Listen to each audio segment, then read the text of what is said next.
Hello, everybody. I'm guessing there are a few of you out there. Feel free to just let us know if there's any sound issues or if you can hear us, just type a message and say hello. We've got 9 people on with us at the moment, and I'm really so pleased that you could join us because I'm so thankful for our Hannah Martin of Talented Ladies Club can join us today because obviously you guys were there at the events in June, and you know just how amazing and just how much wisdom and knowledge this amazing Hannah has. So here she is at the minute. She's with us. Hopefully you can see her. Hello, Lindsay. Hello, everyone. There you are. It's so weird. This is so weird. But yeah, does anybody just want to type anything? Just say hello. Just let us know that you're there because we think you're there. Yeah. There's an option to ask questions. If anyone's got any questions during the webinar, you're very welcome to ask them, and Lindsay and I will answer them for you. Brilliant. Okay, so I'll just make a start. First to start. Oh, I can see, yeah, lots of people are here. Hi, Lucy, Lucy Chaplin, Lucy Heaps, Nicole, Erica. So yes, they are. They can hear you. Good. So we'll get started. So what I really wanted this webinar to be about is now I am just assuming here that everybody just chat away, and I can't see any chat, but I'm sure Hannah will be able to see the questions come in. But from what I'm assuming right now is that you guys have you came to the events either because you had an idea, you had a business idea that you really want to get started, or you obviously already had your wheels in motion, and that you'd already kicked off your business ideas. So I wanted to do this webinar because I wanted to make sure that you know that we are still here, that Hannah's knowledge is still here, and that I'm sure that you've got different challenges today than you did have back in June. And I'm thinking that those challenges are around either launching your business and promoting and marketing your business to obviously try and sell products or sell your service. So I think that's where we should start, is about promoting your services or launching your services and the different ways to do that.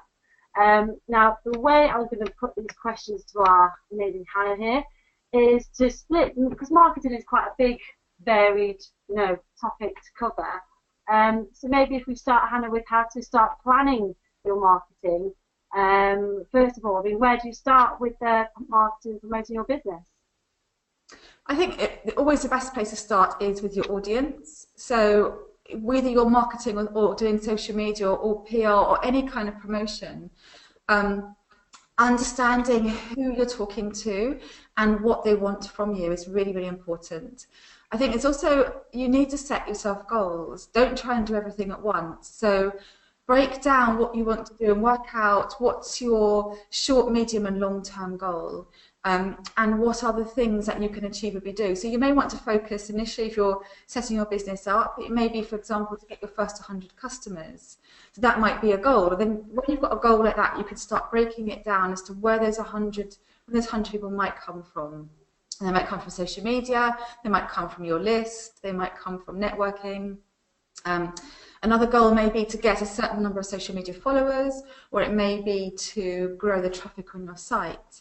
And all of these goals have got to be aligned to an ultimate business goal. So, for example, if you want customers, or you want to grow your social media presence, or you want to grow your social media or your website traffic, understand how that is fundamentally going to grow your business. So,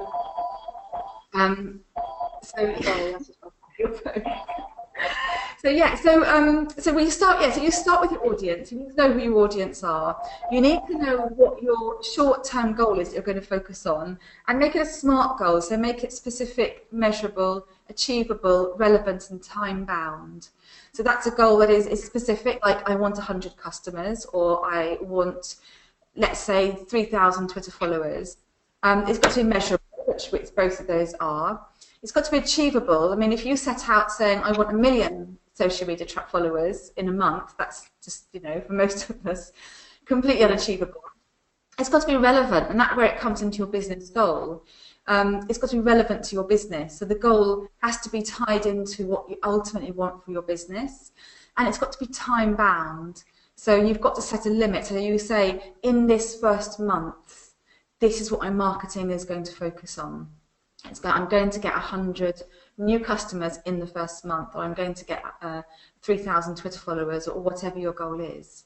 So you know what your goal is, then you know who your audience are, so you do that research into who are the people that are going to be those 100 customers, who are the people that are going to be those 3,000 Twitter followers, and how are you going to find them, where are they, what do they want, what problems have they got that are solvable by your business, or the things that you can help them with.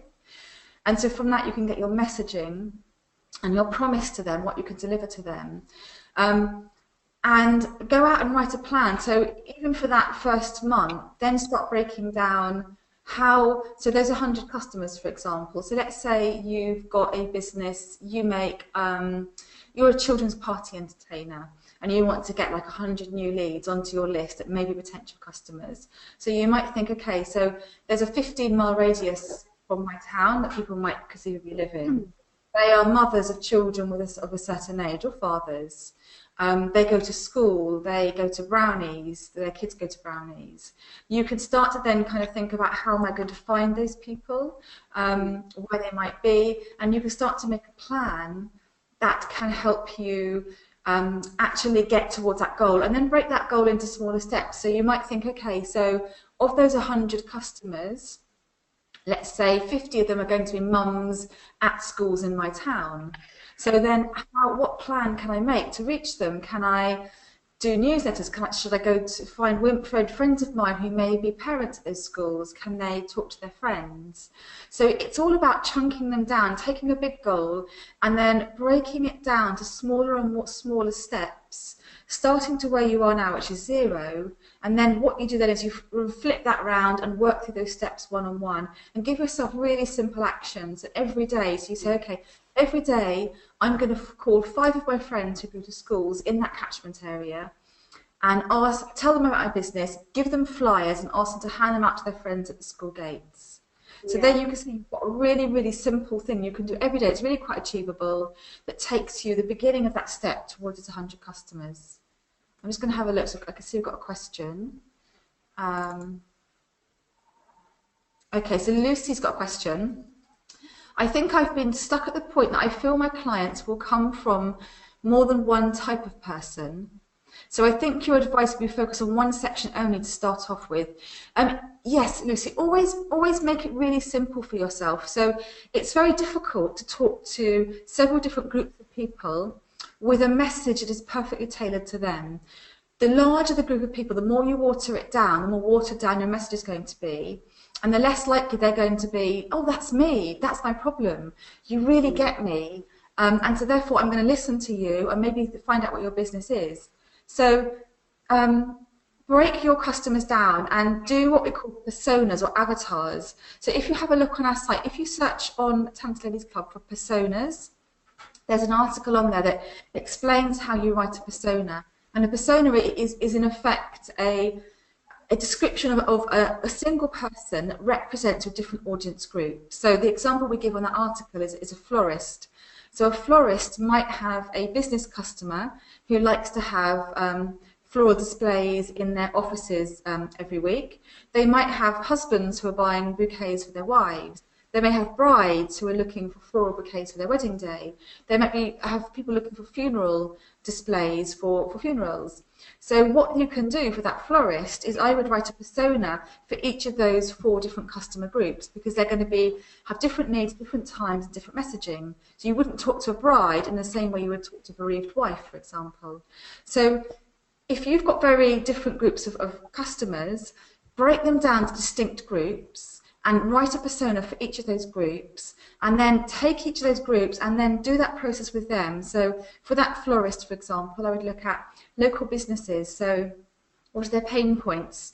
When do they need flowers? What kind of flowers do they need? Who's the person in their business that will buy it from us? Who's the buyer? How do I reach them? What kind of connection can I make with them? And then think about brides. So what do brides look for in a local florist? What's their criteria? So for each of those groups, go through that process with them. And maybe you want to focus it 1 week at a time. So you say, in week 1, I'm going to focus on businesses.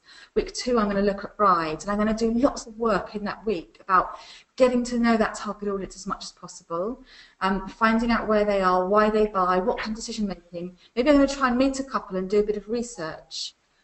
We had a really good webinar on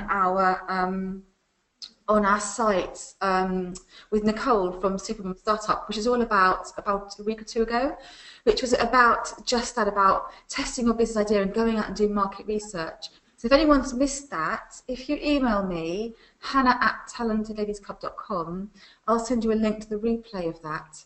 And Nicole will give a really good webinar in how you get your business idea off the ground by this pivot system that she's got, which is going out and meeting your target audience and finding out what their needs and problems are. And that might be really helpful to you. And you also, what you also mentioned there is lists. Now, this is something I'm quite guilty of. I need to build my list. But so how can people do that? You know, how can people get, you know, because it's all about getting a pot, isn't it, of these different personas and these different people. Other than obviously you've got your goals, you've got your planning, you're doing this, that, and the other. Then how do you start to build that list? Okay, there's lots of ways you can do it. A freebie is also really good, offering something of value that people will want, that will help them, that's based around their problem. So, for example, if you're a florist, let's take that example, and you wanted to contact brides or get on the brides lists, you might think, okay, so summer 17, I want to try and get brides who are getting married locally, so I might put together a freebie like the 10 fashions for bouquets for summer 2017. You know, what are the brides of 2017 planning for their bouquets, and offer it to people. So they give you your email address in return for getting that freebie. You might go, another thing to do if you've got an online business, particularly this is a good one, is to guest blog for sites that have your target audience. So for example, for like our site, if you wanted to reach to women and mothers particularly, you might write a guest blog for us, particularly if your business was based around business, or something that people are on our site thinking about at that time. There are lots of other ways. You can hold a local event. So do a local event and get people to sign up for that free local event. One of the things, I was watching a video recently about a business in America called Constant Contact. It were an email service, a bit like MailChimp, before MailChimp. And they wanted to reach local businesses in America. They had a really great product that was quite unique at the time, and they couldn't reach them. And they found the best way to build their list and convert to sales was to host local workshops all around America, teaching businesses about the value of email marketing, because businesses didn't get what email marketing was. So they would do a free workshop, about an hour, 2 hours, teaching businesses about why email marketing works and how to use it. From that, they would get the list, and then from that list, they would sell. So if you've got a business that's quite locally based, you might think about ways to do a local event. So a florist, for example, might do for local businesses, might do an event on how to create stunning displays for your office or for your home. And there's always a risk people think that if I teach people how to do something, they're not going to buy from me. But in fact, a lot of people like to learn things, but then still don't actually want to do it themselves. And a case in point was a few years ago, we did a Twitter course, a Twitter workshop, where we taught people how to do Twitter. It was an early model of what we teach online now. And at that time, I had a customer, a client, that I was doing her Twitter feed for her, and I really didn't want to do it anymore. I said to her, I'll give you a place at my course, come along to the course, I would teach you everything I'm doing, and you can do it yourself, and it's going to save you lots of money because you're not paying me. And actually she paid to go on the course, she did the course, learned everything, and then afterwards she said, that was great, but can I still pay you to do it? I just don't want to do it. So even if you're thinking about teaching people to do something, there's always people that are still in that confidence about paying someone else to do it. So don't worry if you give some of what you learn away to people. Actually, what you're demonstrating to them is you're the expert in that. If you're going out and teaching something, then you really must be the person who knows it. And in fact, this was advice I gave to one of our Kickstart members recently, who's a lampshade designer. and she was looking at how she could spread the word about what she did. So one of the pieces of advice I gave her was to teach lampshade making classes. And yes, someone made those classes set up in competition against her, but actually what sets her apart is her taste and her style in choosing fabrics. So there's unlikely someone's got the same taste and style as her, but it's a great way of setting yourself up as an expert and therefore helping to build your business and your list. If anyone's looking for something I recommend for list building is Natalie Lussier, and that's Natalie, I think Nathalie, and then Lussier, Lussier. She does a free 30-day list building challenge, and it's a series of videos that she sends to you every day, and that's really, really good. Well, half did it, but I've been through the program, and it's really good quality. So if you list building is something you want to do, I'd really recommend doing that. It is free and it's great value. Oh, thank you. Lucy says thank you. So I hope that means I answered your question. Okay, so Lindsay, I see you dropped off and you've come back. Yeah, you went there. Yeah, no, that's cool. That's cool. Is there any more questions, or shall I? I've got more I can ask you. Lucy here, I need to get much more focused. Must set goals. Yes, Lucy, absolutely. Goals. We set ourselves monthly, what we call big goals. So we'll theme a month. So we might say, okay, we're really going to focus on this month our Twitter, or we're really going to focus on getting that course built. And we set ourselves a really core monthly goal and break it down to weekly tasks. And when we do that, we make massive progress because everything we do is aligned to that goal. So absolutely focus on set yourself a weekly or monthly theme and focus on that, and you really will be surprised at how much progress you make. And set targets. Targets really work. We recently did a free 10 days of Twitter tips, and so basically we offered people to join a list, and every day for 10 days we'd email them a Twitter tip that was really practical and help them grow their Twitter following. And my aim was to have 300 people sign up for it, and a week short, we were 100 people short, and I thought we're never going to get 100 people in a week, but I upped the spend on our Facebook ads, I put a few more tweets out, and I really pushed it, and then at the last minute we had 328 people sign up. And I wouldn't have pushed it. If I had set that goal of 300 people, I would have gone 200, yeah, that's quite nice, that's really good. And I probably would have got maybe 220, 230. Because I set a goal, I pulled things out of the bag at the last minute and really pushed, and we actually went over that goal. So I was really, really pleased. Laura's got a question. What can I give away that won't cost me very much? I can't afford to pay for freebies. Right, Laura, when we say freebies, yes, we don't mean necessarily giving away free products. What we mean is thinking about something that your target audience will really value or need. And often it's information. So even if you've got a physical product, so let's say you make fudge and you make beautiful fudge that people buy for birthdays and presents to people, and you package up. You may want to put, for a freebie, you may want to do how to make, you might do a fudge recipe. It might not be your top selling fudge recipe. It might be 10 tips on how to make fudge, or how to wrap a beautiful present. The example that when we were starting out and I was researching SEO, I read a really good white paper on SEO, and they recommended you share stuff. So they were saying, they used an example of a New York plumber, and they were saying that you should do videos showing people how to do basic fixes to plumbing. So for example, how to fix a leaky tap, how to change a washer in a tap. Don't be afraid for things like that you're necessarily, again, giving away information. The example they used then, they said that there are some people that always will try and fix their own taps, and they're never going to call a plumber. And yes, they will use your video, but they will know you're an expert. Most people will watch your video and still want you to do it for them. So if it's a service-based thing, you can give information away. It could be 10 top tips. It could be 10 trends. If you're an interior designer, it might be 10 trends for 2017, the top 10 hot paint colors you should be using.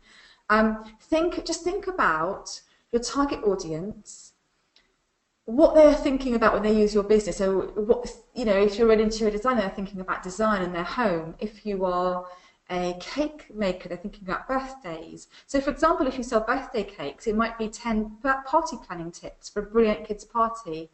Just think about what people are worried about, what pain points they have around your business, and what knowledge you can quickly put together. And it doesn't have, the thing about a freebie is it needs to be quick and simple. It's the equivalent of eating a chocolate bar. It doesn't have to be really meaty. It doesn't have to take long to consume. It doesn't have to give them loads of value. They just want something that they can download and read in a few seconds and might entertain them or be useful to them. It doesn't have to be complex. If that doesn't answer your question, please say if you want more information, Laura. So do feel free to ask more if that's not adequate. I can see Lindsay keeps disappearing. I think she's having problems with her internet.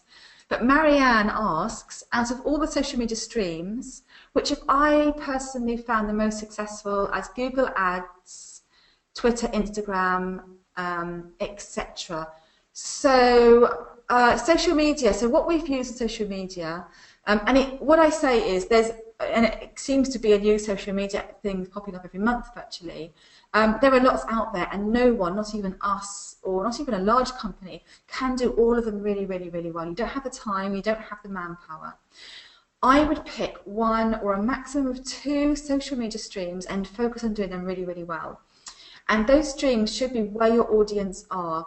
So find out where the people that are going to buy from you, where are they on social media? And a really, really good, quick way to do that is to look for your competition.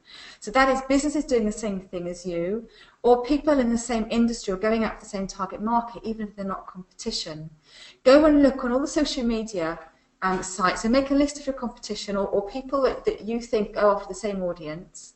And go and look at them on Facebook, on Twitter, on Instagram, on Pinterest, on Snapchat, on Google+, any of those platforms, YouTube, and look at where they're active and look at where they're getting a lot of interaction. Where are they spending their time? Where are people engaging with them? And maybe do a spreadsheet for it. So maybe get about 20 or 30 examples and do that spreadsheet and write how many followers they've got and what kind of engagement they're getting and look at patterns. So if everyone is on Pinterest, for example, go there. And there are certain types of business that do really well on particular platforms. Twitter's really good at B2B, business to business. Instagram, there's a kind of the whole kind of Instagram thing. Fashion is really good. It's visual, so I would say Pinterest and Instagram if you're on fashion.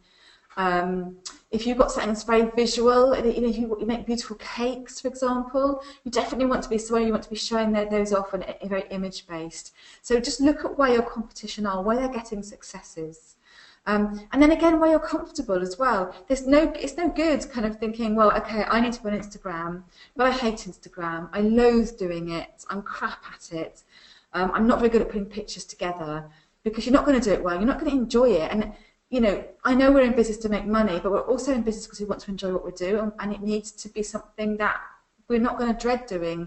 So pick a social media platform you're comfortable with as well, but do make sure your audience are on it. There's no point thinking I'm going to go on Twitter and investing all the time on Twitter and then discovering that you get loads of engagement on it and no one buys from you.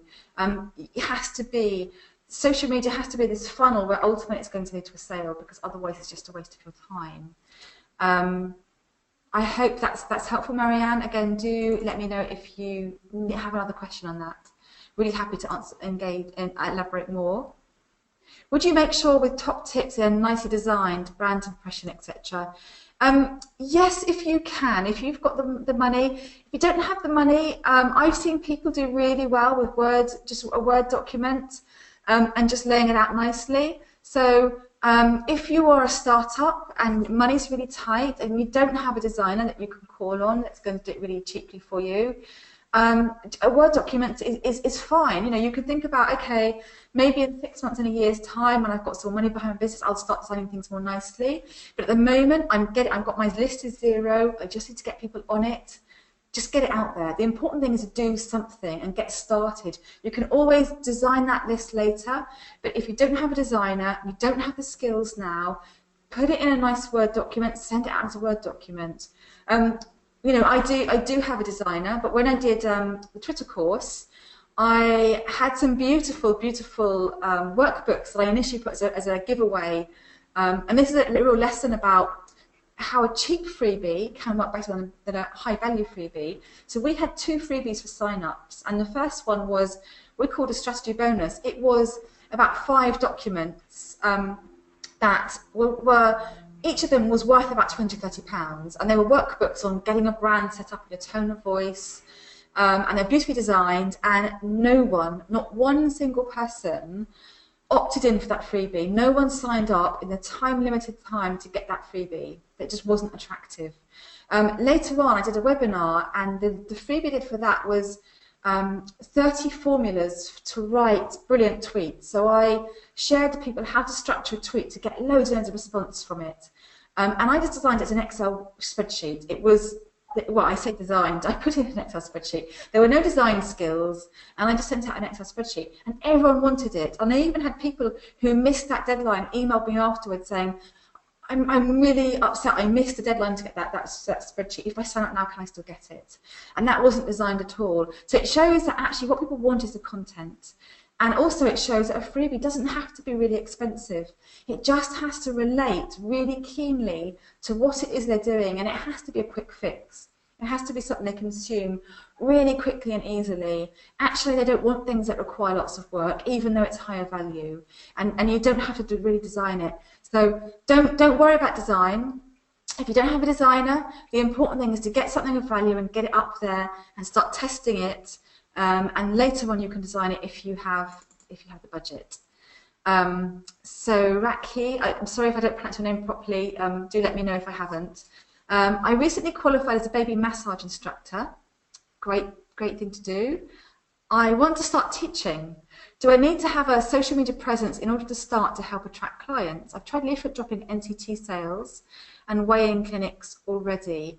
It can't help. I would say the great thing about social media is think about it as free PR in a way, because you can get your message up there, you can start establishing your authority, and it just helps. I find, and I do this, if I come across someone's website for the first time, and you don't need a complex website, even a one-page website listing what you do and having a contact page is or a contact link to your email is enough, because people often want these days, they just want to check you out online to make sure you really exist and to make sure you're real.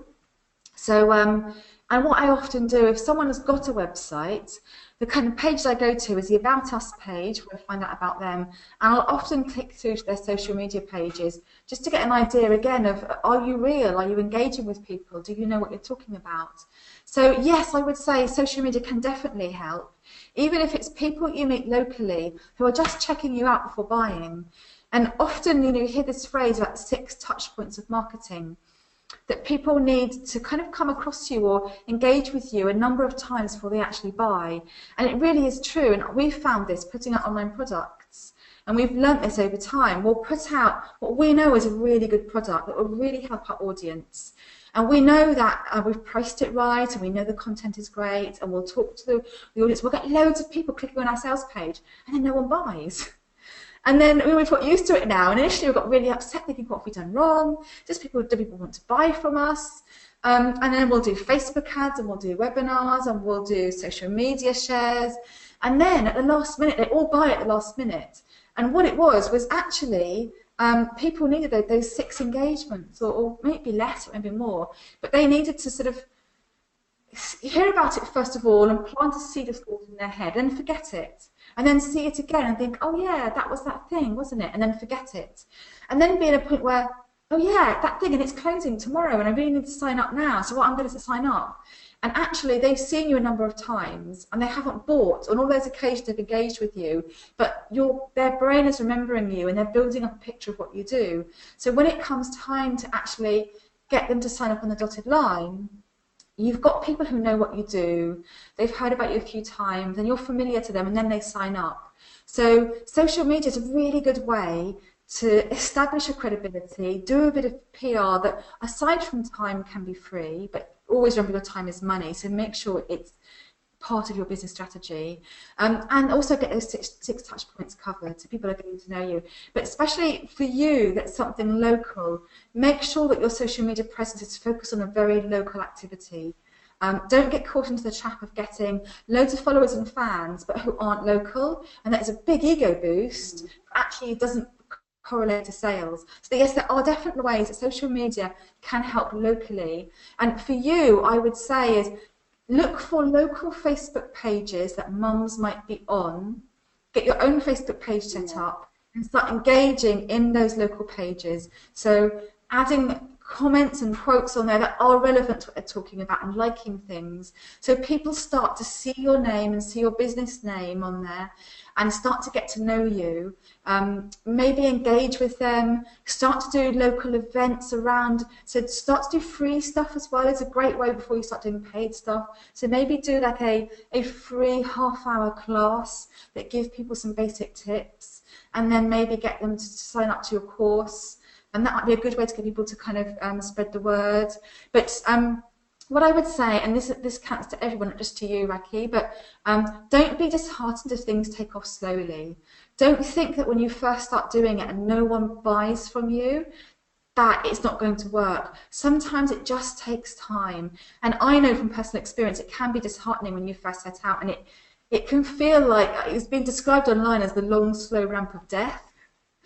Because sometimes when you're starting out with no customers and you're just pushing and pushing out there, and it's an uphill ramp, that and they call it the ramp of death because especially businesses that need money, people drop off that ramp. They think, I'm going to give up, I'm going to give up. Do keep going. If you've got a marketing plan, if you know you've got a great product and you know you've got an audience, do keep testing things and trying and pushing, because you will get there. Please don't be disheartened if things don't take off straight away. Can I ask you a question that was just whilst we're on social media? I don't think we got a minute, but she wanted me to ask you a question. And that was, how do you recommend managing social media as a solo founder? So when you have no budget to outsource it, and only a few hours a week to dedicate to your business, how can you manage social media with little That's really budget? Yeah, it's a good question. So basically, two things: systems and tools, free tools or paid tools if you need them. So we have a strategy, we have a system now in place that I use social media. I have set things to do every day. I block time out for it, so 10 minutes for this, 10 minutes for that. I set aside time for engaging. I set aside time for following back, for example, on Twitter, for finding new people to follow. And we have, on Twitter, we've got a half-hour day strategy that sets these things. It's so kind of, you spend 5 minutes on this, 5 minutes on that, and all these things are aligned to growing your followers and engagement on Twitter. So what I would say is, set yourself time every day, and let's say half an hour is a perfectly reasonable amount to spend on all your social media channels, and get systems in place so you know the activity you're going to do every day, and you do it in that half an hour, and you stop at the end of that half an hour. You don't get sucked into that kind of thing we all do in the beginning, and you engage, and then you look and an hour's gone and you've just been chatting to someone. It's been really interesting, but actually you've not been building your business in that time. So be really strategic in how you spend your time.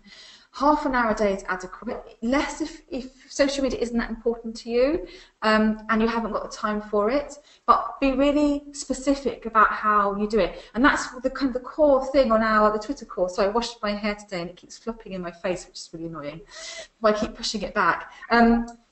The Twitter course that we run, and we've just finished, we'll run again in about a month or so probably, but we teach them a system that is really tight. It's a really tight system that massively grows. It's a secret of massively growing our following, but it sets it out in a really achievable amount of time. And you can do this if you don't do a course. Just look at the activities on social media that get you the results and block them into a chunk of time you can afford and spend time on that time only on it every day. And that's why it's important to minimize the number of channels you are on, because if you do 1 or 2 channels, half an hour on those 1 or 2 channels will get you more results than half an hour spread across 5 or 6. It's really kind of channeling your activity. Also, Tools are really important. So we use something called Tweet Jukebox. And we use a paid version just purely because of the volume of tweets we have. They do a free version that's completely adequate for most startup businesses. In fact, we used to use Hootsuite, and we used their free version for quite a long time. So yeah, something like Tweet Jukebox, and actually Tweet Jukebox have now got something called Tweet Social, and so they do, I think, Facebook and another account. So I know Hootsuite do Facebook, I think, and other accounts as well, LinkedIn. So there's lots of kinds of tools out there. Choose the tool that you like, that you can work with. We like the setup of Tweet Jukebox and Tweet Social because what you do there is you create a bank of evergreen tweets, and it can be tweets to your own stuff or tweets to other people's stuff. And here's the thing, whatever channel you're on social media, 80% of what you do should be generally helpful and useful stuff, and only 20% should be self-promotional, whatever channel you're on. And accounts like Tweet Jukebox and Edgar, which is much more expensive but works on a similar basis, you build a bank of stuff and it shares for you forevermore, and you never have to touch it again. And that's brilliant for us. So you don't have to upload it regularly. It's brilliant. But so the 2 tips: create a schedule and do it every day in a chunk of time, and use free or paid automated tools. And that's the way to use social media to build your business without eating into your actual business building time. Again, as always, if you have more questions on that, just ask. Oh, Nicole says, great webinar, thank you. Had to go looking for the replay. Thank you. Thanks, Marianne. I'm glad and Laura as well. I'm glad that's helped answer your questions. So Rakia asks, how important is having a website for a startup in your opinion? Do you find social media more useful now to attract new customers? So there's kind of 2 answers to this. And I would say, generally, a website is a really good idea because people do want to know that you have a real presence, and to reel them, it is online. But if you're a genuine startup, and I would say a Facebook page is a great alternative for a startup. So you're starting a business, you don't have money, you don't have time. If you are starting up and you have the inclination, you can build websites yourself on Wix and Weebly for free. All you pay for is hosting. You can build a good WordPress site for very little money because you can buy themes for about £50 that someone else has created.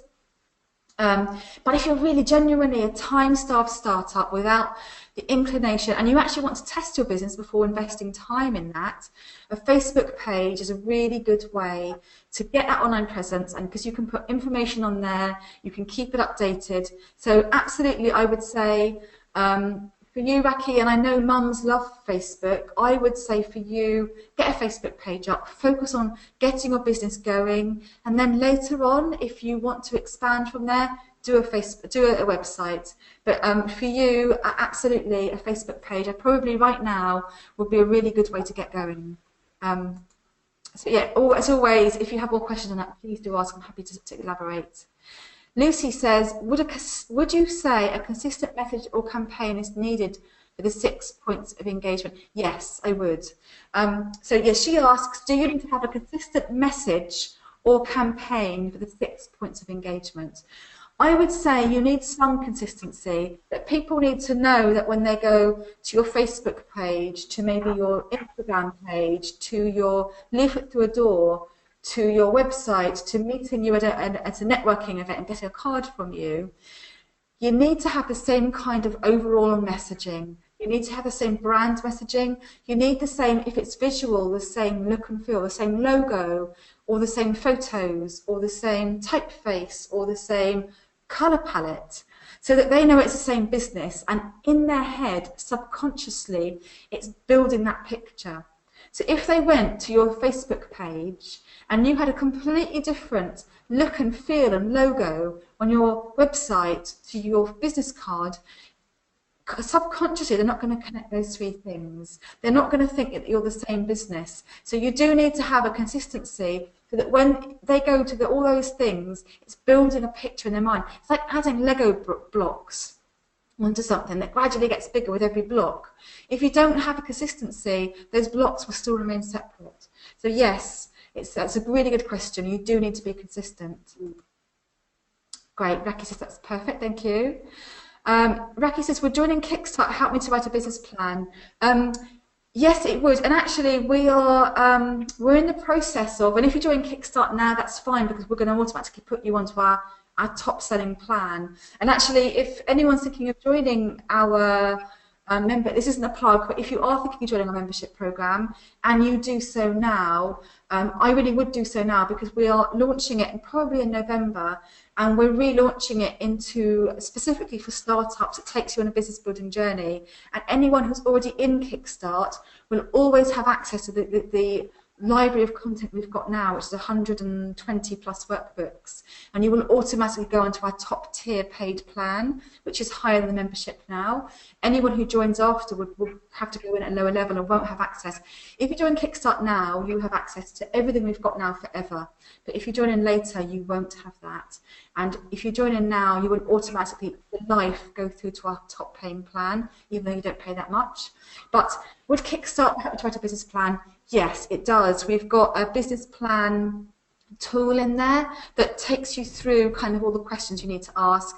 You've also got a one-page business plan, and you also get direct help with us. If you are writing a business plan and you want help, you can do what we call a business spotlight, and I will come online with you and I will talk you through the process. If you don't want to join Kickstart, what I would say, you don't need to join Kickstart to write a business plan. You can go on, get a free template. Now, the one I really like is HSBC, but there are lots of different ones out there. And in fact, Virgin Startup has a really good business plan. I like their template. But HSBC is the one that I recommend. And you can, they give you some advice on going through it. So if you want to have a practice at writing a business plan, you can do it for free. But if you join Kickstart, yes, absolutely, we will support you and help you through that. And if you want to talk, Raki, if you've got questions about Kickstart and to find out what it is for you, you're welcome to email me, hannah@talentladiesclub.com, and I can just explain what you get in it to see if it is for you. I only want people to join it if it genuinely helps you. Because that's why we've created it. But I would say again, if you are thinking of joining, do join before the end of October. If you want to get into the content we've got now, and you want to get into our highest membership plan when we relaunch it at the same price, because it will be more than that. Can I? There was a question there. Yes. Oh, I was just going to say, I think it might really help for everybody to understand when to start paying for advertising and promotion, because obviously personally I've overspent, on things that doesn't work, and I think there's a testing element to everything. But where's the time that you need to then start paying for advertising and things like that? Okay, that's a brilliant question, and we too, everything that we do, if this reassures anyone, we've made every mistake in the book. And everything I'm telling you now, we have learnt the hard way. So I too have paid for advertising and lost money on advertising way before I should have spent money on it. Only pay for advertising when you have got what we would call a sales funnel that works. So pay for advertising when you can track the money you're spending on advertising to a sale, that you can kind of think there's a journey that person is going to go on to a sale. So to give you an example, if you've got, let's say you're doing even a free event, you're doing a free event and you want to convert people into a free event to paid customers, and you're fairly confident that that model, that free event, can convert people to paid customers, then you may look at doing, let's say, Facebook ads or any kind of advertising to get people to that free event. So you might want to get them to, for example, a sales page that converts them to that free event. But I would, when you set that ad up, I would monitor it and make sure it's converting to that free event and people are actually signing up. Always watch your ads, stop them if they don't convert, don't be afraid to test different creative. But another thing I would do is I would have ads to grow a list. So let's say, for example, you want to get people's email addresses because you then want to market to them. and have an ad that is really targeted to the right people that you know people are going to go to a freebie. So let's say you've got a landing page with a freebie on it they can download, but they have to give their email address to get it. Make sure you have very, very targeted ads, and this is the key to advertising. The more targeted your advertising, the higher your conversion rate will be.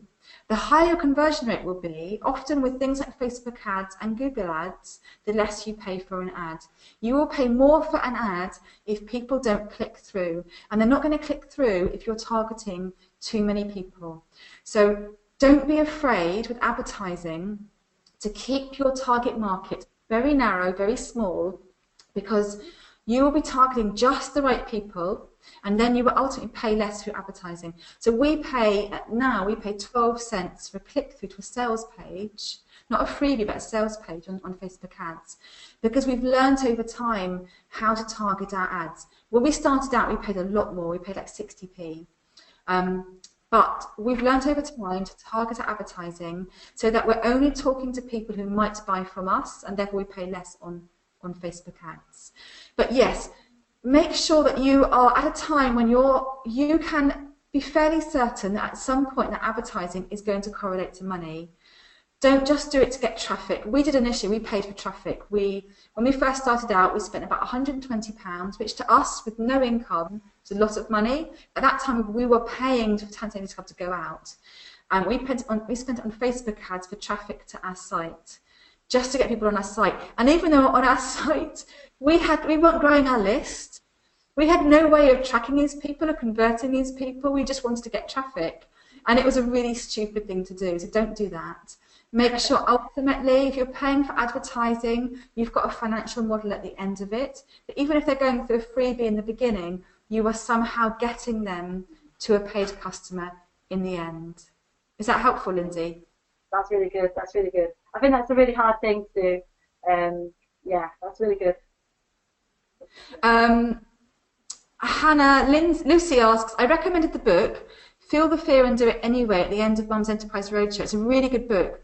Are there any good books that you recommend people setting home misses? Yes, loads.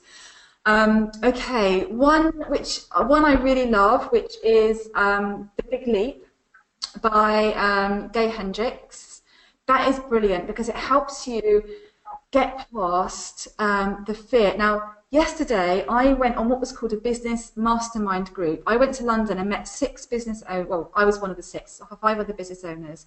Now, these are people. One of the people in this group charges £10,000 a day for one-on-one consultancy days.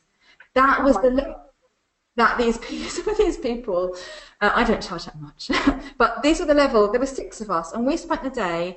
We spent an hour each brainstorming each other's business. We each brought a business problem to the table, and we all pulled out our thoughts.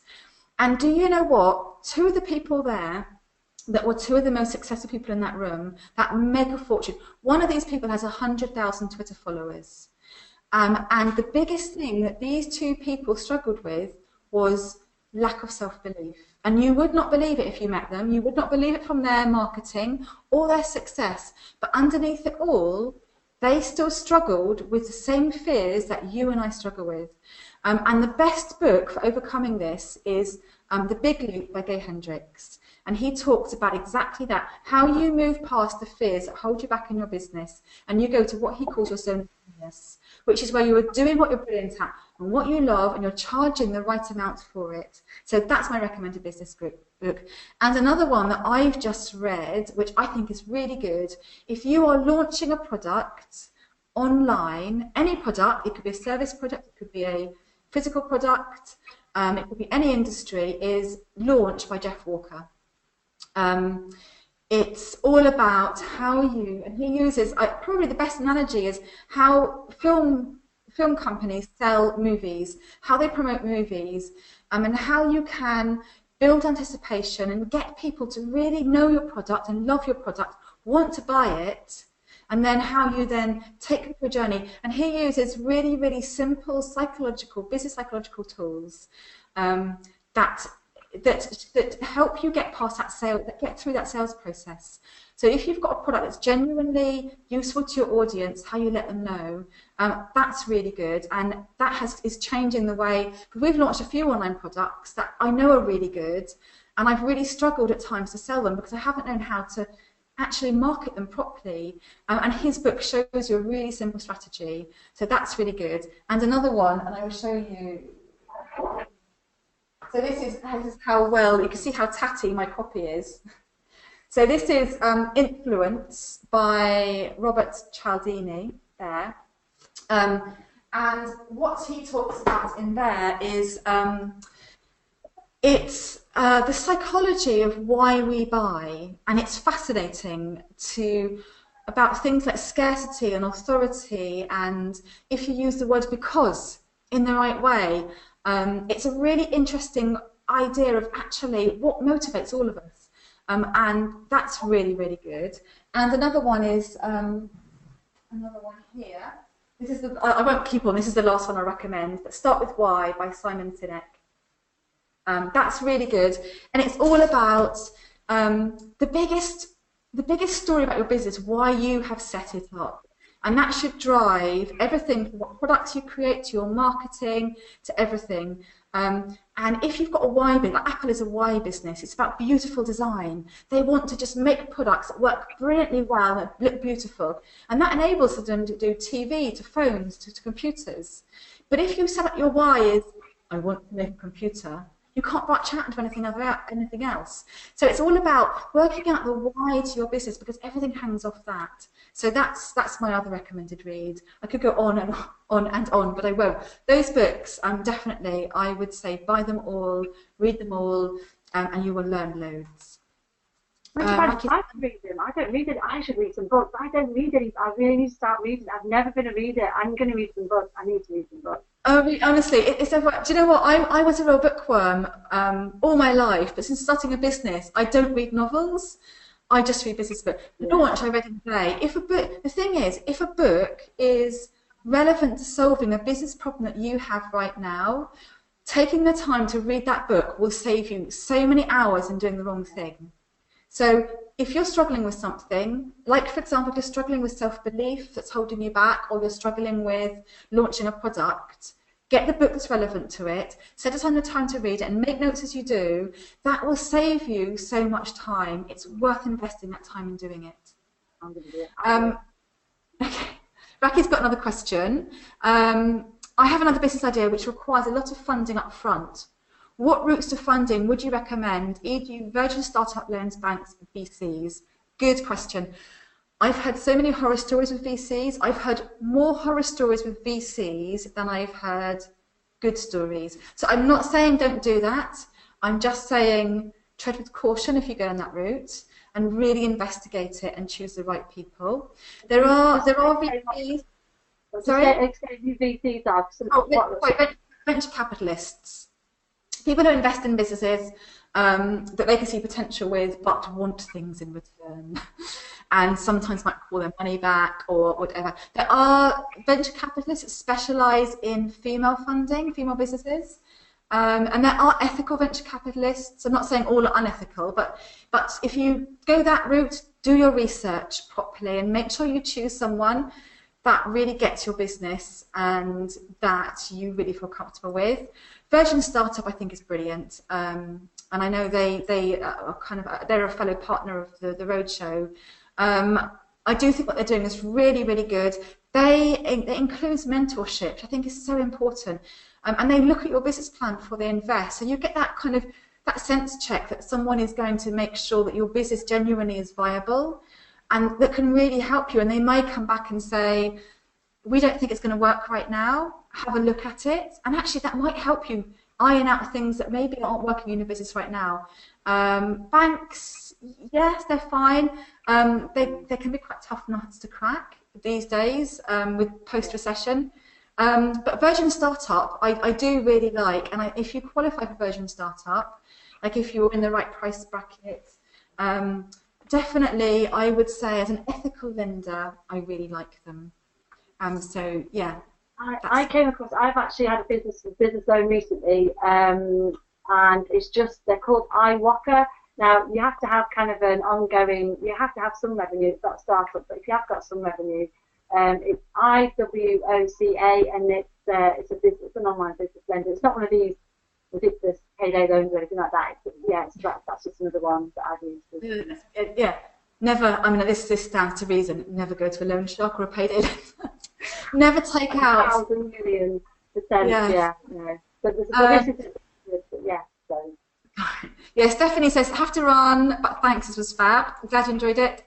Raki says, thanks, Hannah, for dropping your line. Yes, please do, Raki. I'm really happy to chat to you and to find out if it can help you. Lucy says, Ruby just woke up, got to check out the great webinar. So Erica asks, who is the author of Launch? I'm just saying, I don't have my copy here. It's Jeff Walker. That's Jeff Walker, Walker. Now, he is really prolific. If you get on his list, and really prolific on social media. He does run it as an actual course, but I would say the book is about £12 or £14. You learn enough in the book, and what's really, really good as well is when you buy the book, you get access to a website with resources on it. And I was in the mastermind group I was at yesterday. Someone said that actually, and I'm going to check this out, he uses case studies in the book of people he's helped, and what he does is, because part of what you do, you create, well, he doesn't have to be, but you can create webinars, and he's got actual examples of the webinars people created to sell. So there's loads of resources on the back end on the website that you can look at and see what people actually created to give you ideas of what you can do. It's Jeff Walker, JEFFWALKER. Definitely recommend that book. Thank you, Hannah, that's fab, says Lucy. Glad that's helped Lucy. Marianne says, we've now launched and at the point of trying to get our initial sales, which can be, as you can say, disheartening. I've been there, don't worry. Especially when you 100% believe in your product. Marketing is not our strong point. What would you suggest as a startup is the best place to learn? Right, so I would say look for, there's a teach yourself, or there's getting a marketing plan. So there's two things I would recommend here. The first thing I would recommend is, this isn't a sales pitch, please don't buy if you don't want to. In Kickstart, marketing is one of the things we concentrate on. We've actually got a marketing month. We focus on marketing challenge. We've got loads of marketing plan templates and marketing plan guides. So if you're really, really short of cash, and I won't mind if you do this, join for a month. It's £25, and then if you don't think Kickstart helps you, cancel after a month, because the £25. I shouldn't say this, just join and leave. But I genuinely created Kickstart to help women, and I don't want to take your money if it's not helpful to you. Stay in if it's helpful. But if you join Kickstart, there is lots in there. We've got a marketing workshop with loads of things. There is enough in there for you to do a DIY marketing plan and to get you on the road to marketing and social media. In fact, we focus a lot on social media in there. So if you've got £25, I would recommend, and you want to learn yourself, joining Kickstart. And as I say, I won't be offended if you leave after a month because you can't afford to stay in. But join Kickstart and get that information. And I just say there as well, because I'm in Kickstart. There's also ways, because I think a big thing about marketing is copywriting and how to pitch yourself and write about yourself, and that's something else that is in Kickstart as well. Yeah, but we've got a Kickstart. Sorry, we've got a copywriting guide in there. There's loads of tools. Anything to do with getting your marketing off the ground, you will find in Kickstart. And if you go in there and have a look and have questions or can't find what you need, contact me and I will create it for you. I will talk you through it. But the other thing I would say is, what might be, if you've got the money, if you've got a bit more money and you want someone to help you, do and I know there's someone called Paula Hutchings from Marketing Vision Consultancy. You can go to anyone. She is the one I recommend people to. I think she's brilliant. She does a half-day, I don't know how much it costs, it'll be on her website. She does a half-day strategy session with you where she will help you in half a day whatever your goal is, scope out your session, get your marketing plan written with you, whatever you need. And if you've got the money to do that, I would highly recommend investing in a pro to get you off the ground, and then take it from there if you don't have any more funds. So there's two versions there. One is the, I'm kind of broke, but I've got £25 during Kickstart, even if it's just for a month. Do stay in if it helps you, because it genuinely does help you build a business, but leave if you can't afford to. During Kickstart for the DIY version, go to find a really good marketing consultant. As I say, Paula from Marketing Vision Consultancy is who I personally recommend. She is a mum herself. She's worked for Pepsi in-house or at an agency. I know Pepsi was her client. So she's worked for the big brands. She now specialises in particularly mum businesses, but small businesses who haven't got much money. Or just go and learn as much as you can online. There are free marketing template guides online if you don't have any money at all. So if you Google like free marketing plan template or free marketing plan guide, and if you've got the time and you can have a look online and research, you can find for free online enough to get you going. So there's sort of 3 levels there: free, cheap, and if you've got a bit more money and you want that real push, that's what I recommend. If that doesn't answer it, please, I'm happy to answer more. Eric says thank you. Lucy says Ruby's listening. So Ruby's baby, so she's getting a head start on business. This is fantastic, very helpful. Thank you very much. Marianne says thank you. I'm glad. That's all the questions on here. No, brilliant. Yeah, I think that covers quite a lot of information there. And did you say this is going to be recorded as well, Hannah? So we can share that. And yeah, what I'll do is I'll write up some notes myself just to get some and send you all some links and things from today's session, just so you know you can easily find the books and the links that Hannah was talking about. But yeah, thank you everybody. Have you got anything else to say, Hannah? I just got one more thing, and this is the piece of advice I always give people. Okay, starting a business can be hard, it can be lonely, it can be disheartening, and we've had all of those things. You know, we had, when we first launched Talented Ladies Club, we knew it was good, and then for quite a few months only our family and friends read it, and we thought no one was ever going to read it. What I would say to whatever your business, the one thing you need is resilience. I've seen, since launching Talented Ladies Club 3.5 nearly years ago now, I've seen so many businesses come and go. I've interviewed really amazing businesses that are starting out, and I've seen some of them fold, and I've seen some really good businesses give up, and I've seen some average businesses go on and get better and better and better and be really successful and deserve that success. They may not have started out as the best business in the world, but they grew. And the difference between the failures and the successes is just resilience. Because I can tell you now, every business owner has had a journey to get where they are today. And that table yesterday, I sat around with some really successful business people, and the stories they had about the failures they'd been through, the tough years. And some of them might be considered to be overnight successes, but I know that one woman there has spent 12 years building her business to where it is today, and she earned a phenomenal amount of money, and it's a deservedly successful business. But she says there were 10 years where no one even knew she existed. But she believed in the product, and she built it, and she worked on it. So I would say, please do not be disheartened, and do not feel alone if your business doesn't take off straight away, if it needs work. Because if you believe in your business and you work at it and you're resilient, you will get there in the end, because you will improve it, and over time people will exist. So have heart. If you follow all the right steps and you get your business right, you will get there in the end. Please do trust me, and don't give up. And sorry, one final thing, Lindsay, and I will stop in a second. Anyone is welcome to email me, hannah@talentladiesclub.com. If you have a question that wasn't answered here, you want advice, I'm really happy. I'm here because I want to help other women start businesses. So just get in touch. I'm sorry. Over to you, Lindsay. No. I just think that is absolutely amazing. And just something about me and Lucy. Obviously, Mums Enterprise Rotary is our business. We're trying to make it commercially successful, but we're also trying to help women at the same time. And I think that's the biggest thing for us is we've just got to keep going.